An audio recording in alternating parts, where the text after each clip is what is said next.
Ang salita ng Diyos mula sa sulat sa mga Hebreo. Mga kapatid, ang dugo ng mga toro at ng mga kambing ay hindi mapapawi ng mga kasalanan. Dahil diyan, nang si Kristo ay manaog sa sanlibutan, sinabi niya sa Diyos, ang mga hain at handog ng mga hayop ay hindi mo ibig.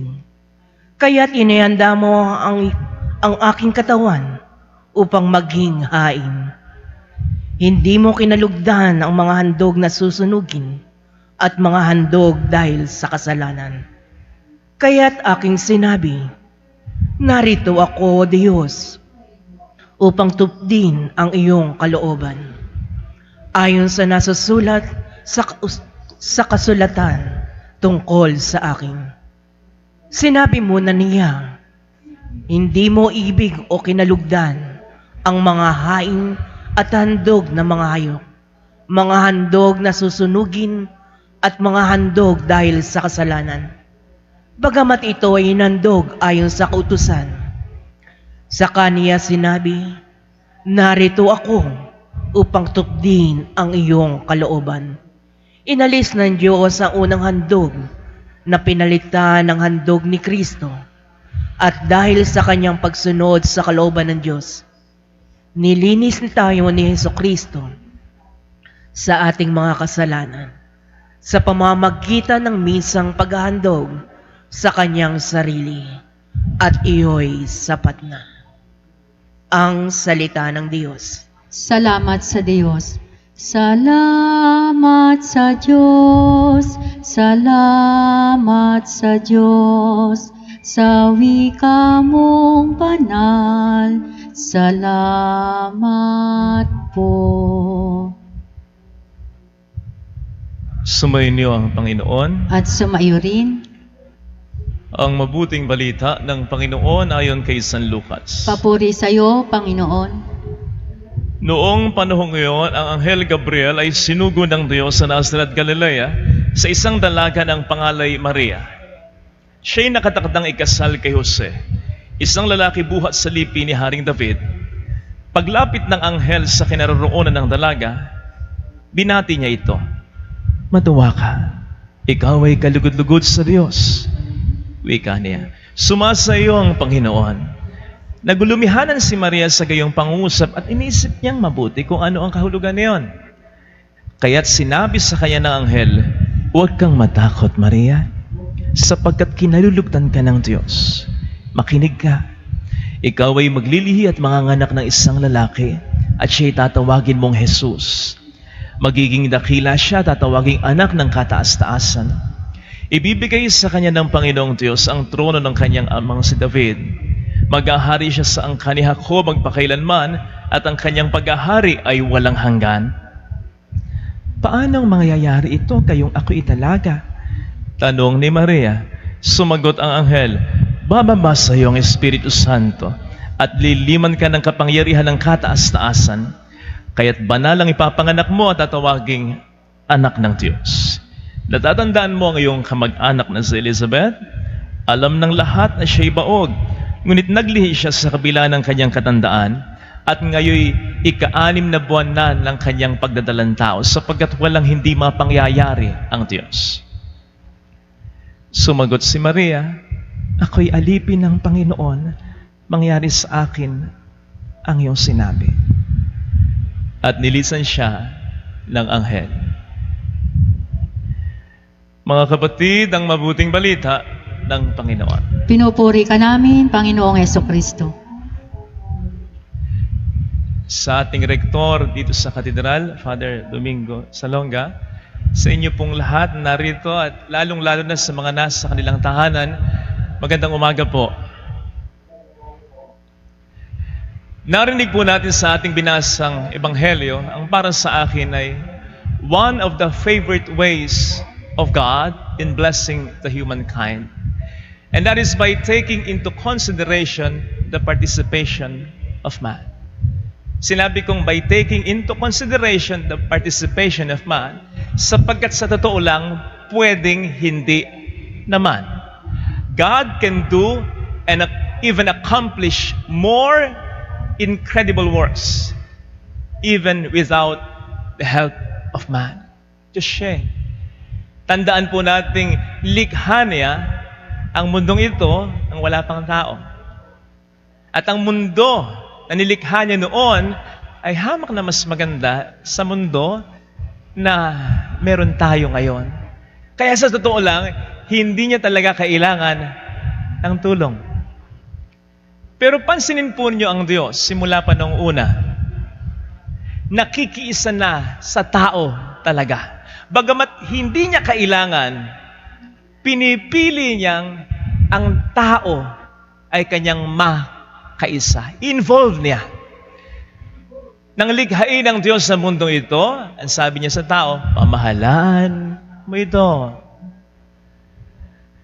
Nang siya ay pumili ng bayan ng Israel, binigyan niya sila ng mga propeta at hari upang gabayan sila. And at times, God worked with His prophets and kings, even at times listening to their suggestions and even demands. So nakipagtulungan siya, nakiisa siya. Sa ating mabuting balita, na ang Diyos na si Kristo ay magkakatabang tao na, para bang kinonsulta pa niya si Maria kung ito ay papayag sa plano niya. Na pwede namang hindi na. Pwede namang ito ang gusto ko, ito ang sundin mo. At yun ang pasabi niya kay Maria. At pwede naman in fact, na si Jesus na Diyos na magkakatabang tao ay hindi na talaga dadaan sa totoong proseso ng pagiging tao. Hindi na niya kinakailangan na ipaglihi pa at alagaan na sinapupunan ng isang ina at pagkatapos sa iliwal pa. Pwede siyang dumating sa mundong ito na tao na, pinata na. Pero nakiisa pa rin siya, nakipagtulungan siya. Sa kanyang ministeryo, ganun din. Bagamat si Jesus ay totoong naging tao, hindi siya iniwan ng pagiging Diyos niyang totoo. Kaya nga siya nakagagawa ng maraming mga milagro, nakapagpapagaling anuman ang sakit ng tao, nakapagpapalayas ng demonyo, nakabubuhay ng patay, kaya He spoke with authority sapagkat Diyos pa rin siyang totoo. Kaya sa totoo lang, pwede siyang mag-solo. Pero, pinili pa rin niya ang kanyang mga disipulo. So, iyon ang isa sa modus operandi ng Diyos. Gusto niyang ng teamwork. He works with a team. Na sa palagay ko, hindi naman nakapagtataka. Kasi ganun ang nature niya. Hindi nga ba't ang Diyos ay mayroong tatlong persona, Ama, Anak at Espiritu Santo, who perfectly work together as a team. Kaya nga, bagamat tatlong persona, ay nananatiling isang Diyos. Talaga. Minsan po ay mayroon akong nabasa, ibig sabihin daw ng word na team ay, together, everyone achieves more.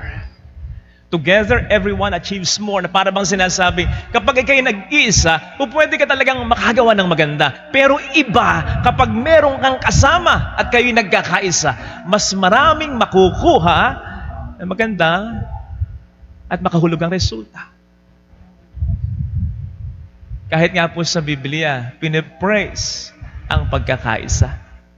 Kahit nga po sa Biblia, sinasabi na ang pagkakaisa ay nagbubunga ng mga magagandang resulta.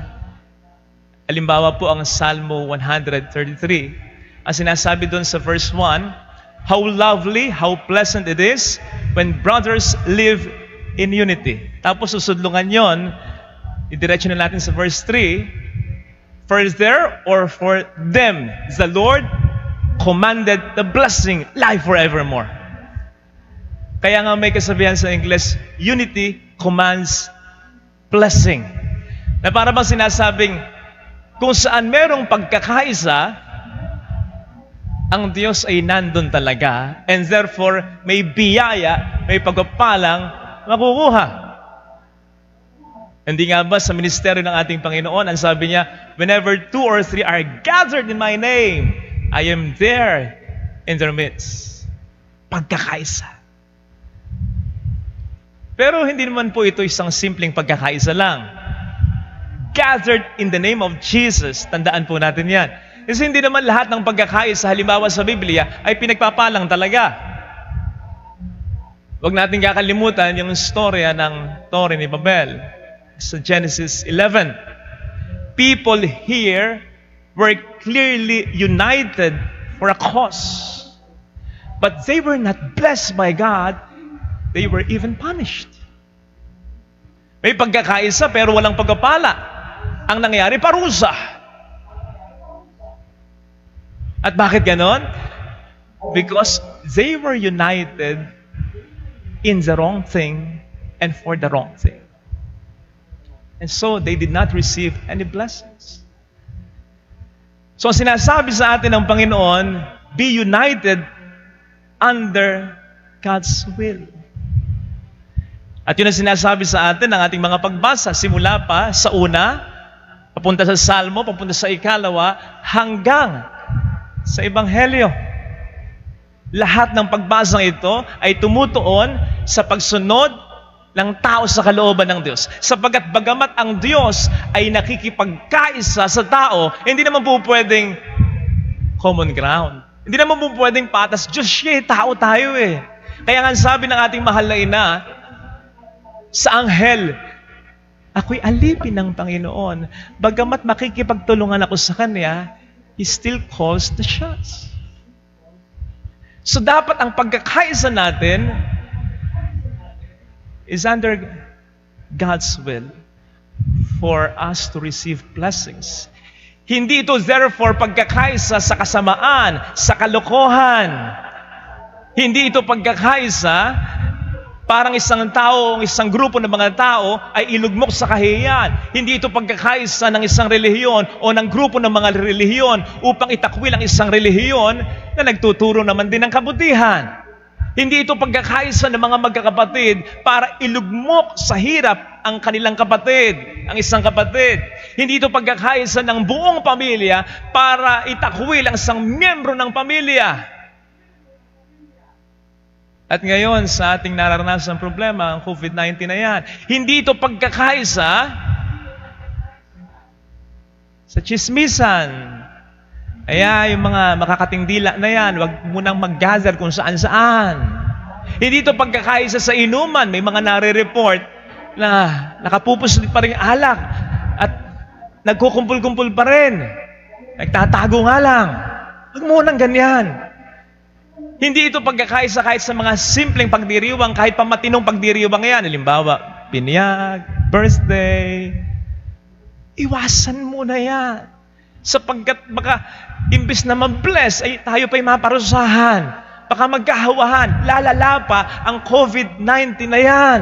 Sapagkat hindi tayo sumusunod sa pamahalaan na maaaring ginagamit talaga ng Diyos ngayon upang ang problemang ito ay agad nang masolusyonan.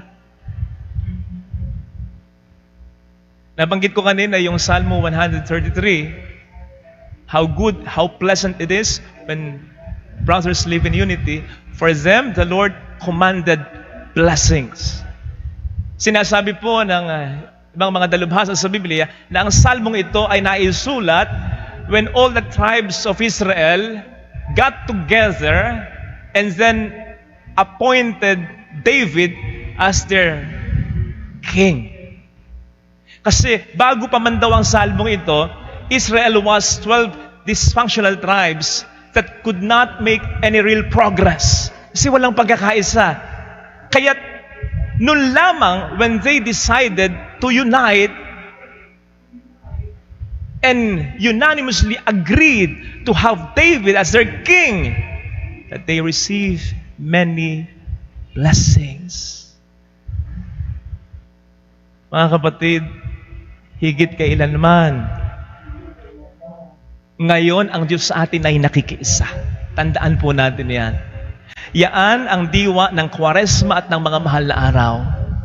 Ang Diyos ay naging tao, hindi upang magpasarap dito, kundi upang makiisa sa kalagayan ng tao, lalo't higit sa kasalanan ng tao, upang iligtas ito, lalo't higit sa problema ng tao upang tulungan tayong masolusyonan ito. So, sigurado, higit kailanman ang Diyos ngayon, nasakto pa sa mga mahal na araw at sa Kwaresma, ay nakikiisa sa ating pangit na kalalagayan.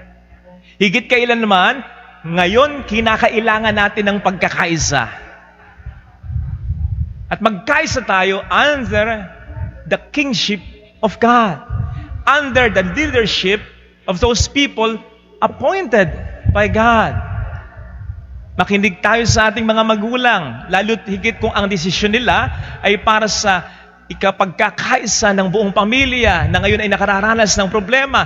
Sa mga magulang na nagsasabing magmahalan kayong magkakapatid, sa mga magulang na nagsasabing pagpasensyahan mo na yung kapatid mo, sa mga magulang na nagsasabing humingi na ng tawad sa kapatid mo, sa mga magulang na nagsasabing huwag niyong pag-awayan ng pera.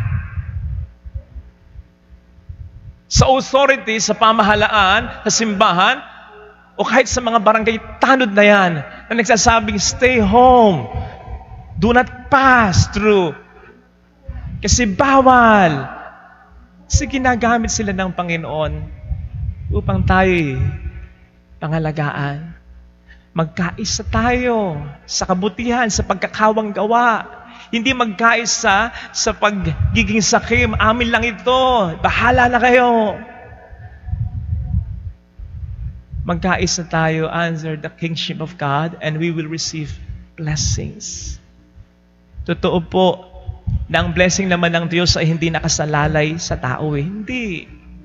Sabi ko nga, God still calls the shots. Diyos pa rin siya. Ang blessing ng Diyos ay hindi nakasalalay sa tao. Ito'y nakasalalay pa rin sa Kanya. Kahit na hindi pumayag si Maria na maging ina na magkakatawang taong si Jesus, palagay ko, ililigtas pa rin tayo ng Diyos. Yun nga lang, baka medyo matagalan pa. Kaya naniniwala ako, ang solusyon sa problemang ito, COVID-19, nandyan lang. Paparating na. Ang solusyon sa problema ng iyong pamilya, nandyan na. Paparating na. Pero mas mapapabilis kung tayo ay makikisa sa Kanya, kung tayo bilang buong bayan, bilang isang buong pamilya, ay magkakaisa. Amen.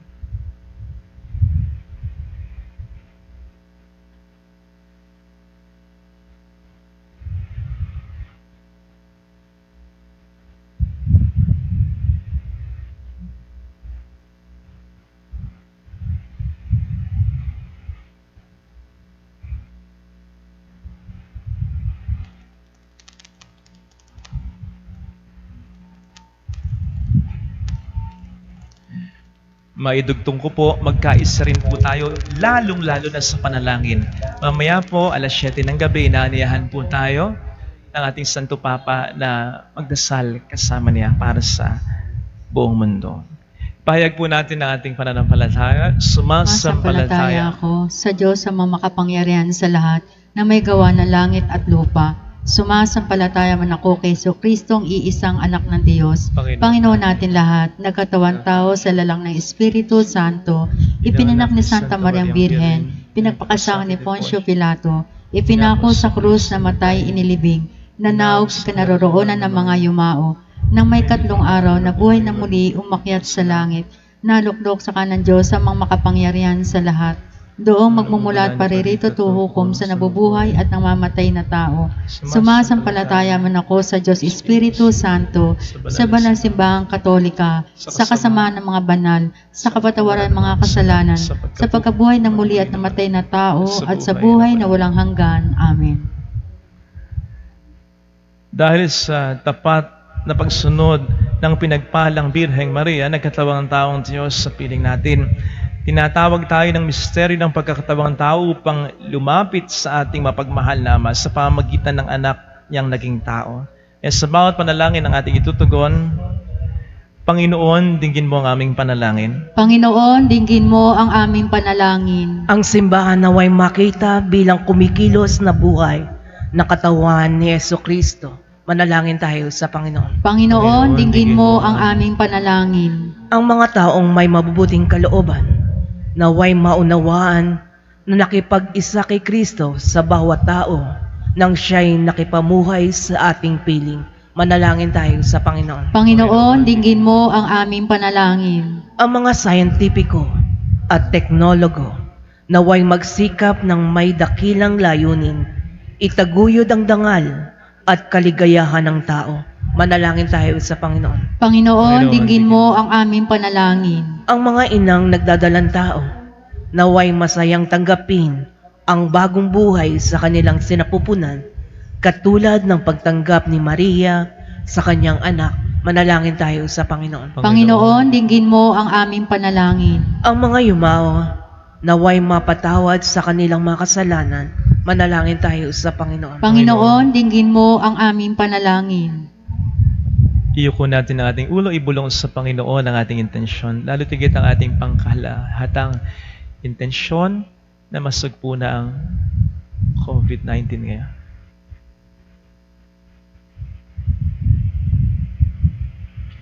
Ama ng salitang nagkatawang tao, inilalapit namin sa iyo ang aming mga kahilingan, ang balangkas ng aming pang-araw-araw na buhay na ginawang banal ng iyong anak na aming kapatid sa pananampalataya na nabubuhay at nag-ahari magpa sa walang hanggan. Amen.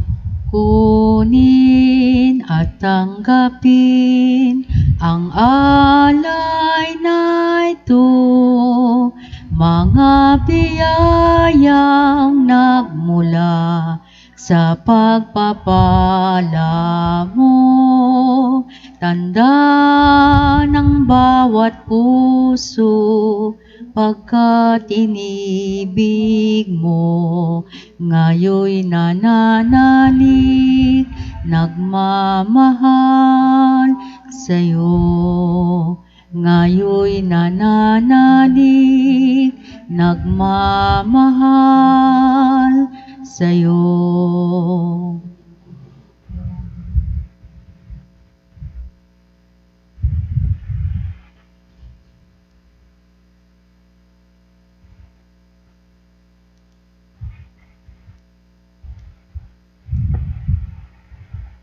Manalangin tayo, pang ating handog ay maging kalugod-lugod sa samang makapangyarihan. Tanggapin nawa ng Panginoon itong paghahain sa mga kamay sa kapurihan at karangalan sa ating kapakinabangan at sa buong sabayang banal. Ama naming lumikha, marapatin mong tanggapin ang paghahain ito ng iyong sambayanan upang kinikilalang pagsisimula ng pag-iral nito noon pamang ang iyong anak ay nagkatawang tao, ay siyang ikagalak sa pagdiriwang nito ngayong dakilang kapistahan sa pamamagitan ni Jesucristo at sa mga Espiritu Santo magpas sa walang hanggan. Amen. Sumayin niyo po ang Panginoon. At sumaiyo rin, Nasa Diyos ang inyong puso at diwa. tinasa namin sa Panginoon, Pasalamatan ng Panginoong ating Diyos. marapat na siya'y pasalamatan. Ama naming makapangyarihan, tunay nga pong marapat na ikaw ay pasalamatan sa pamamagitan ni Jesucristo na aming Panginoon.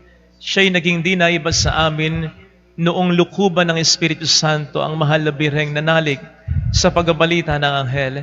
Siya'y dinala sa sinapupunan ng maibiging inang si Maria, kaya't natupad ang iyong pangako sa sambayanan mong unang hinirang at naganap ang higit pa sa inaasam ng lahat ng mga bansa ng sangkatauhan. Kaya kaisa ng mga anghel na nagsiawit ng papuri sa iyo na walang humpay sa kalangitan, kami nagbubuni sa iyong kadakilaan. Santo, Santo, Santo, Panginoon Diyos na mahukbo, napupuno ang langit at lupa ng kadakilaan mo. O sana sa kaitaasan, pinagpalang na paririto sa ngalan ng Panginoon, o sana sa kaitaasan. Ama naming banal, ikaw ang bukhal ng tanang kabanalan, at sa pamamagitan ng iyong Espiritu, gawin mong banal ang mga kaloob na ito, upang para sa amin maging katawan at dugo ng aming Panginoong Hesukristo. Bago niya pinagtiis ang kusang loob na maging handog, hinawakan niya ang tinapay, inasalamatan kaniya, pinaghati-hati niya iyon, iniabot sa kaniyang mga alagad at sinabi, tanggapin ninyong lahat ito at kanin, ito ang aking katawan na ihahandog para sa inyo.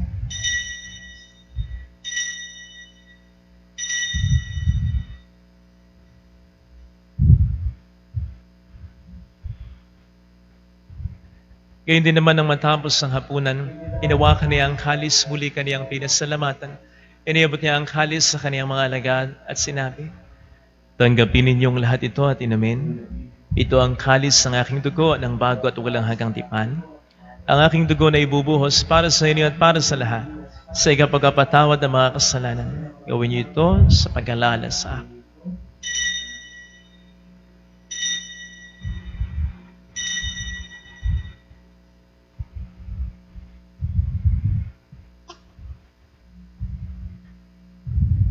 Ipagbunyi natin ang misteryo ng ating pananampalataya. Si Kristo'y namatay, si Kristo'y nabuhay, si Kristo'y babalik sa wakas ng panahon. Ama, ginagawa namin ngayon ang pag-alaala sa pagkamatay at muling pagkabuhay ng iyong anak, kaya nialay namin sa iyo ang tinapay ng buhay at ang kalis ng kaligtasan.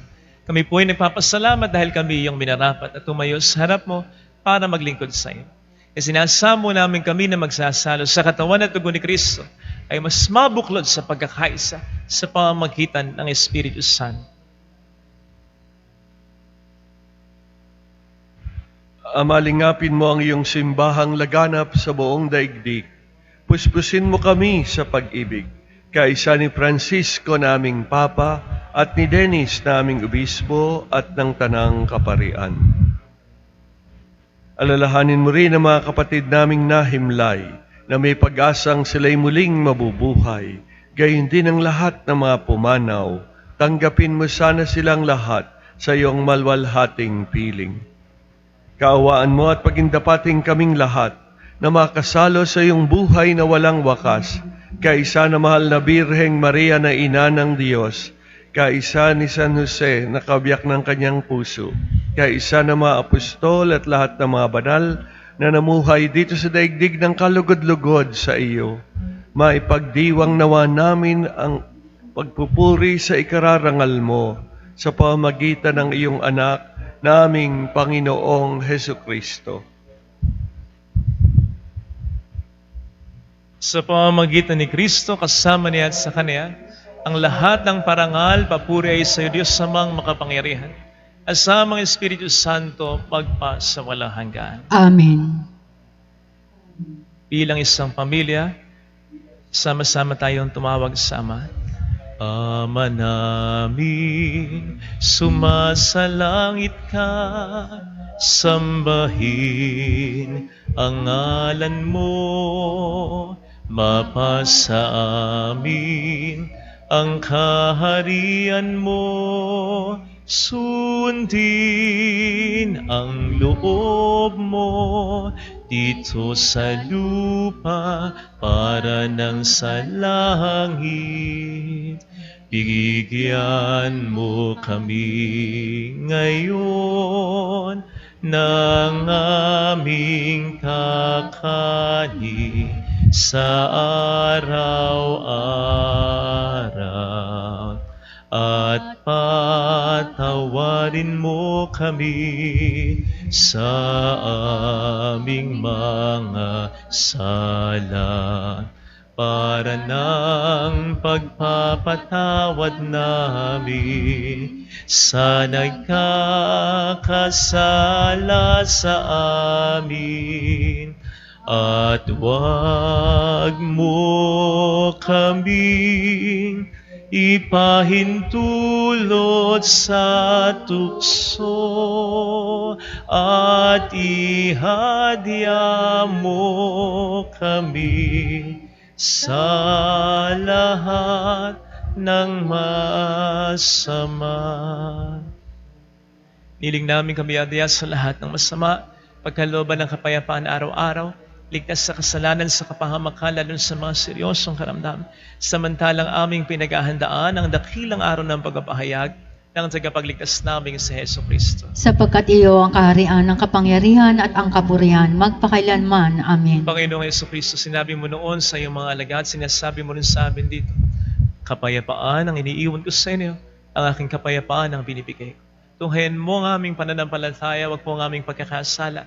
Pagkalooban mo po kami ng kapayapaan at pagkakaisayan sa iyong kalooban, at sa mga Espiritu Santo magpasa walang hanggan. Amen. Ang kapayapaan ng Panginoon ay sumainyo daw ang lahat. At sumaiyo rin. Bigayan tayo ng kapayapaan sa isa't isa. Kordero ng Diyos na nag-aalis ng mga kasalanan sa nibutan, mawa ka sa amin. Kordero ng Diyos na nag-aalis ng mga kasalanan sa sanlibutan, maawa ka sa amin. Kordero ng Diyos na nag-aalis ng mga kasalanan sa sanlibutan, ipagkaloob mo sa amin ang kapayapaan.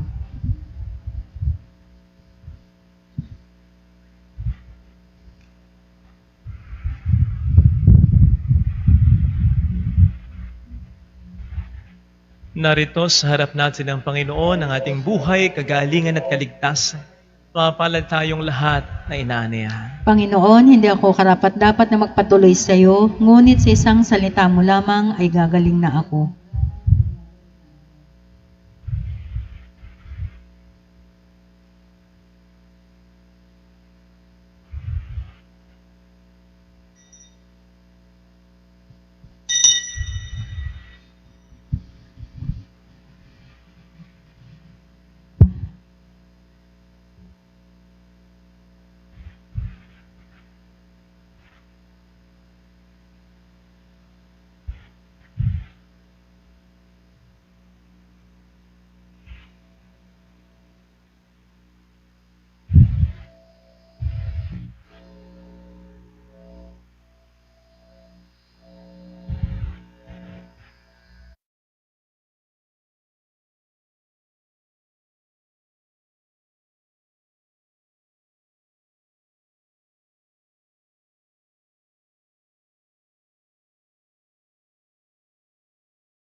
Sa kanilang tahanan,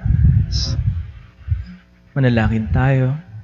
Panginoong Jesus, ako ay naniniwala na ikaw ay nasa kabanal-banalang sakramento. Iniibig kita ng higit sa lahat at ninanasa akong tanggapin ka sa aking kaluluwa. Sapagkat sa mga sandaling ito, hindi kita manatanggap sa sakramento. Tumuloy ka sa Espiritu sa aking puso.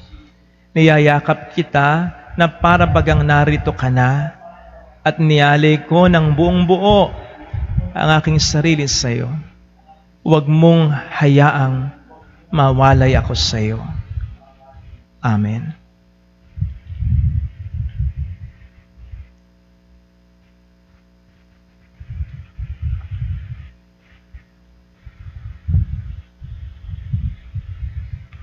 Manalangin tayo.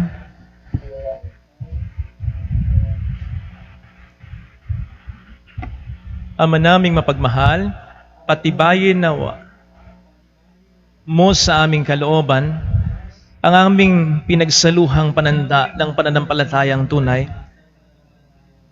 ang pinananaligan naming Diyos na totoo at taong totoo, na pinagdalang tao ni Maria sa kanyang sinapupunan, ay siya nawang magpaging dapat na kami sumapit sa kaligayahan ng walang maliw na buhay sa bisa ng kanyang nagliligtas na pagkabuhay sa pamamagitan niya at sa mga Espiritu Santo magpa sa walang hanggan. Amen. Aba, Ginoong Maria, napupuno ka ng grasya, ang Panginoong Diyos ay sumasayo. Bukod kang pinagpala sa bayang lahat at pinagpala naman ang iyong anak na si Jesus. Santa Maria, Ina ng Diyos, ipanalangin po kami makasalanan ngayon at kung kami mamamatay. Amen. Kasama ko po ang ating rektor sa pagbibigay ng bendisyon sa inyo. Sumayin niyo ang Panginoon At sumayo at rin pagpalain kayo at ang inyong pamilya na mapagmahal na Diyos, ng Ama at ng Anak at ng Espiritu Santo. Amen. Umayo tayo sa kapayapaan ni Kristo. Salamat sa Diyos.